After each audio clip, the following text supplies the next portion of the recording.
Bonjour à toutes et à tous. Merci d'abord à l'équipe de Pop en Stock pour cette journée. Alors le titre est un peu trompeur puisque, pour tout vous dire, c'est un travail qui est en progression.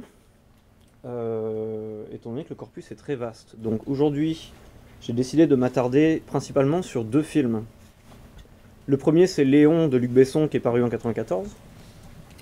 Et le deuxième et troisième, c'est John Wick 1 et 2 qui sont sortis respectivement en 2014 et 2017. Je vais parler aussi un petit peu brièvement de Hitman, de la célèbre série de jeux vidéo d'IO Interactive.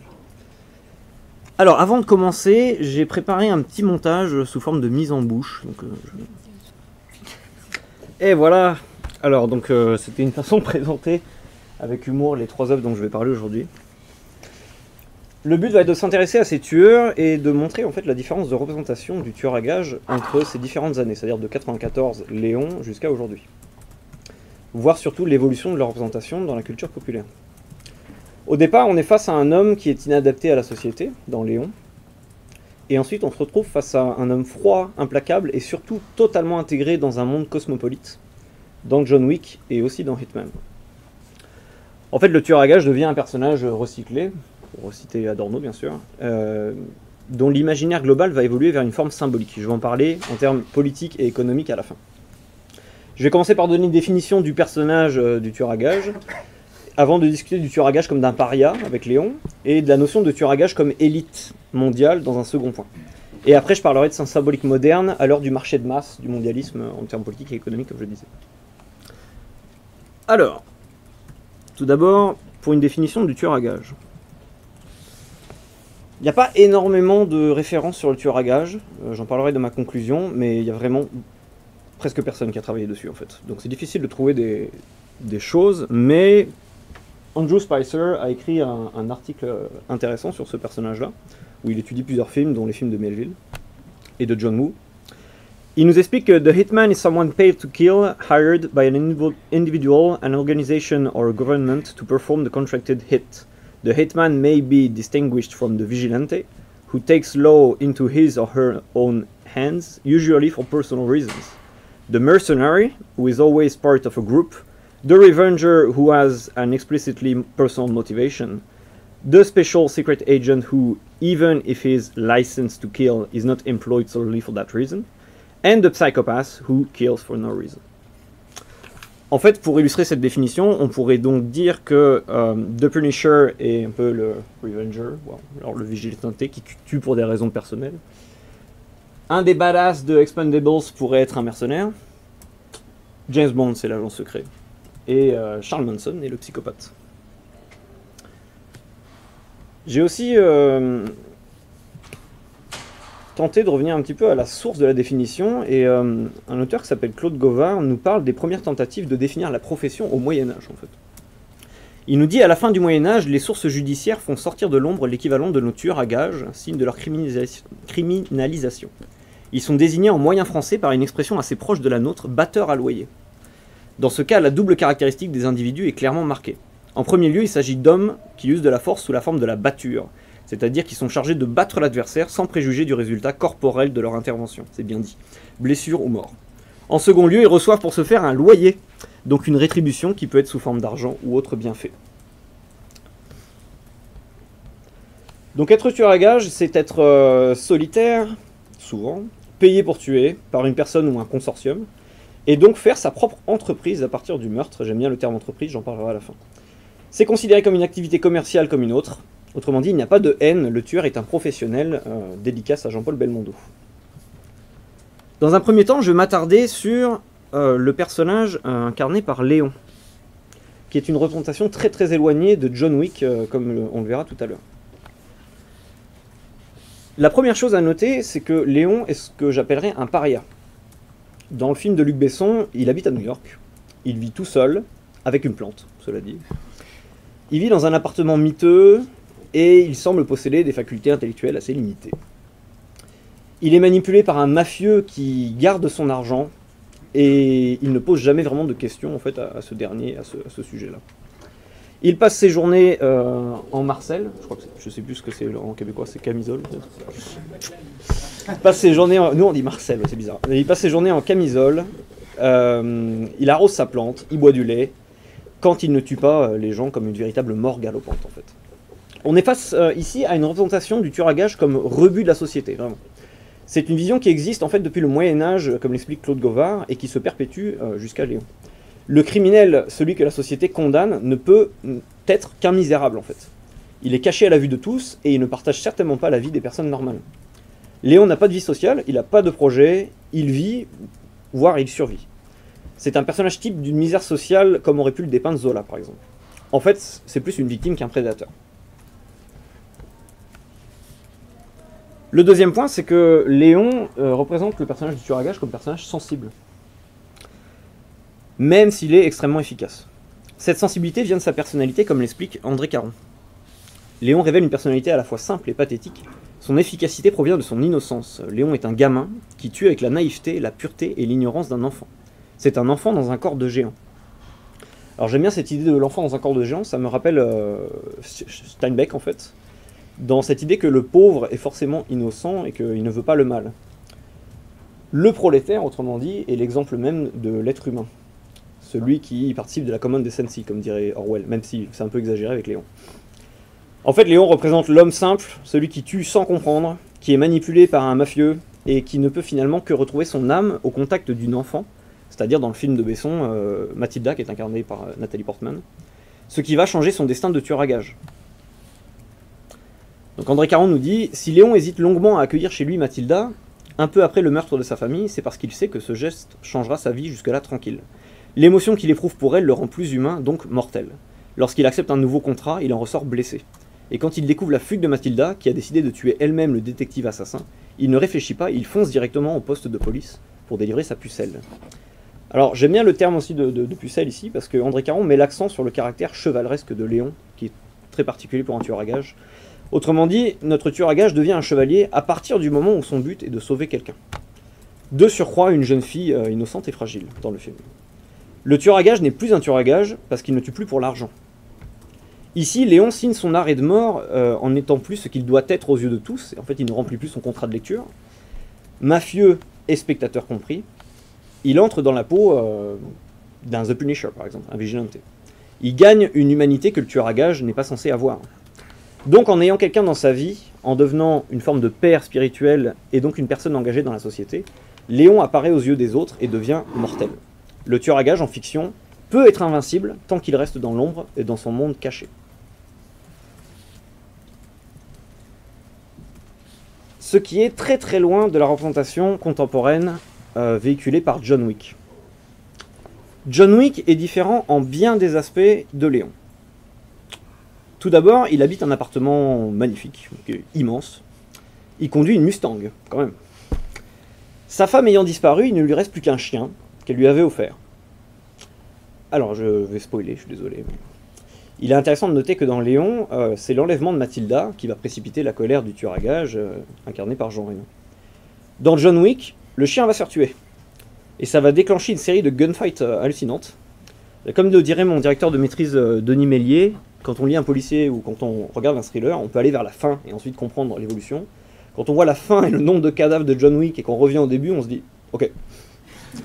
Chacun ses priorités, justement, et c'est bien là l'essentiel. John Wick n'a pas du tout les mêmes priorités que Léon, parce qu'il n'est pas dans la même classe sociale. Parce que John Wick, avec son chien, sa Mustang et sa superbe maison, est d'une autre catégorie sociale. C'est un homme de la classe aisée, je dirais même très aisée, qui s'habille très bien, contrairement à Léon, qui vit dans le luxe et qui est intégré à la société en tant que consommateur, voire plus. Encore une fois, j'ai préparé un court montage sur cette idée de John Wick comme faisant partie d'une élite sociale. Et quelqu'un qui, je le disais, vit dans le luxe, mais surtout qui est un tueur à gages spécial, puisqu'il participe d'un monde dans lequel les clubs privés, les clubs fermés existent. Il a le droit d'entrer dans ces clubs, il achète au marché noir des vêtements et des armes. À ce titre, en fait, il est plus seulement dans la classe aisée, mais il est vraiment dans une élite, il est dans les 1%, voire 0,1% de la planète, que j'appellerais le monde obscur, le monde souterrain, en fait. Et c'est surtout quelqu'un qui est intégré pleinement dans le monde mondialisé, dans l'économie totale. C'est un cosmopolite qui peut s'adapter à toute forme de culture. Loin d'être de la condition de Léon le prolétaire, John Wick est donc un cosmopolite qui est intégré dans le mondialisme. Il parle plusieurs langues couramment, russe, italien, anglais notamment, de ce qu'on sait. Il est au courant des manières de la haute société, comme on a pu le voir avec le tailleur, et il peut se confondre dans un pays à la fois familier de sa culture et pleinement intégré au monde dans lequel il agit. C'est un élément qui rappelle celui d'Hitman, donc c'est là que je vais parler un petit peu de cette série de jeux vidéo, dans laquelle le joueur incarne un clone qui est un tueur à gages, une machine à tuer qui est capable de s'infiltrer dans n'importe quel territoire du monde, de copier les coutumes, les attitudes et finalement d'être le prédateur idéal dans une société. Dans le dernier jeu de la série, par exemple, le joueur est amené à voyager au Japon, à Bangkok, en haut à droite, en bas à gauche, Sapienza en Italie, et en bas à droite, à Paris. On remarque à chaque fois, le costume change, parce que le jeu est basé là-dessus, donc c'est bien que le tueur à gages peut se métamorphoser et s'intégrer dans chaque société dans laquelle il voyage. Encore une fois, on est très loin de Léon. Le tueur à gages moderne, plutôt même contemporain, c'est-à-dire John Wick et Hitman, est donc un citoyen du monde, vraiment. Un homme qui, par sa capacité à jouer le caméléon, se révèle bien plus dangereux que Léon, qui lui est seulement capable de survivre à New York, même si ça reste une ville très cosmopolite, et encore avec l'aide d'un mafieux qui le manipule. Comme le dit Andrew Spicer, The contemporary hitman is the product of modern urbanism and the development of organized crime in America during the 20s that saw murder becoming a commercial business, performed by a new professional elite. J'aime bien ce terme d'élite, c'est vraiment l'idée que je veux véhiculer.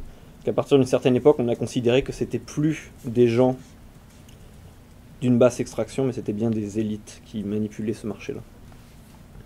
Un assassin d'élite, donc, dans un monde où le seul le vrai adapté plutôt, peut survivre et dominer le marché.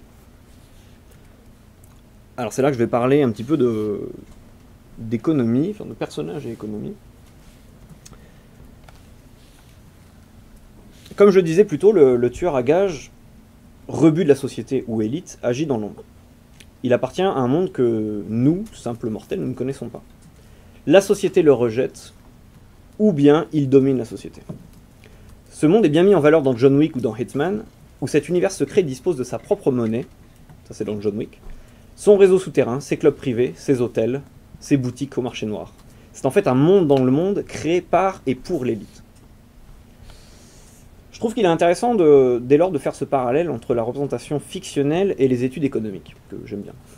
Je me suis donc penché sur une étude de l'excellente revue du Maros, qui porte sur l'explosion de l'économie souterraine en Russie. Il nous explique que d'un système où les rapports entre les agents économiques sont incertains, aléatoires et régis par des règles informelles et souples, l'économie parallèle se transforme en un système social structuré, qui s'autoreproduit et ne se contente pas d'échapper au contrôle et à la surveillance de l'État, mais possède une organisation et une autonomie propre. C'était une étude qui portait sur le développement de l'économie parallèle en Russie. Ça tombe bien, la Russie, tueur à gages, on est dans les clichés. C'est exactement la même chose dans le monde souterrain de John Wick. C'est un État dans l'État, avec ses propres règles, ses propres lois. En fait, c'est une manière pour la fiction de nous dire que le tueur à gages ne peut évoluer que dans une classe haute, et même dans la classe suprême. Celle des complots, des cachettes, c'est-à-dire celle qu'on ne connaît pas, vraiment les secrets. C'est 1% du monde, en fait, qui participe...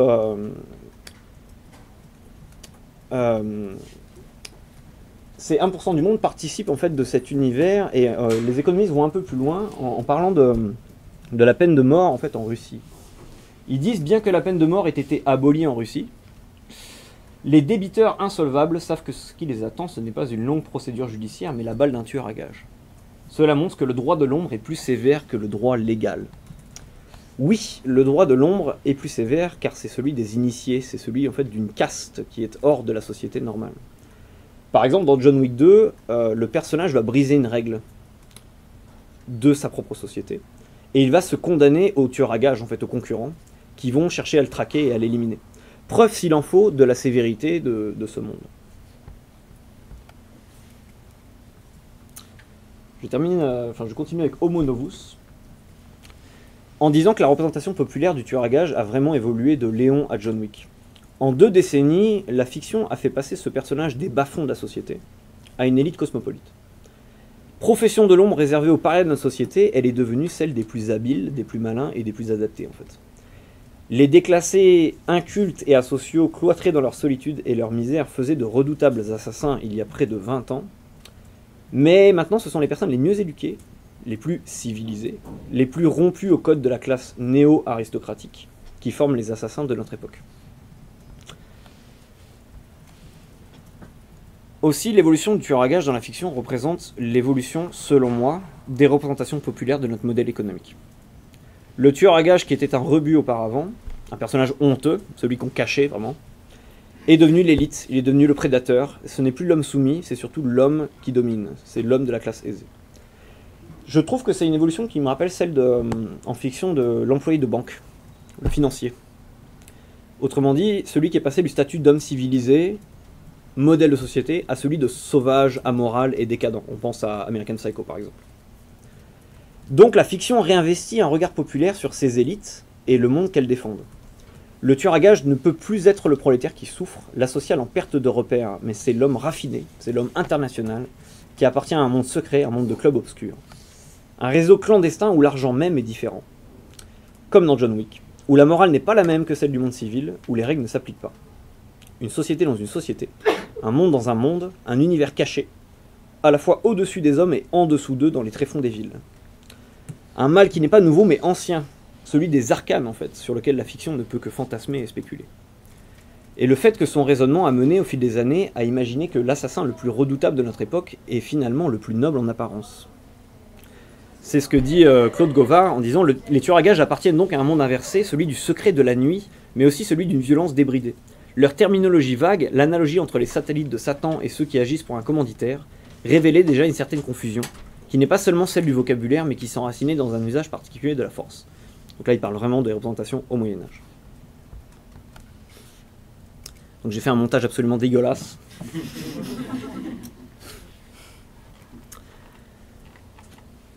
Je terminerai cette présentation en disant que le travail ne fait que commencer.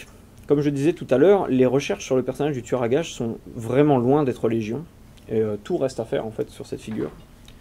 J'espère pouvoir continuer à développer cette idée en allant chercher plus loin dans le temps, en m'attaquant à des œuvres plus variées, donc le cinéma hongkongais, le cinéma de Melville bien sûr, et que ce tueur à gages qui file entre les doigts encore apparaîtra plus clairement dans ses multiples recyclages populaires.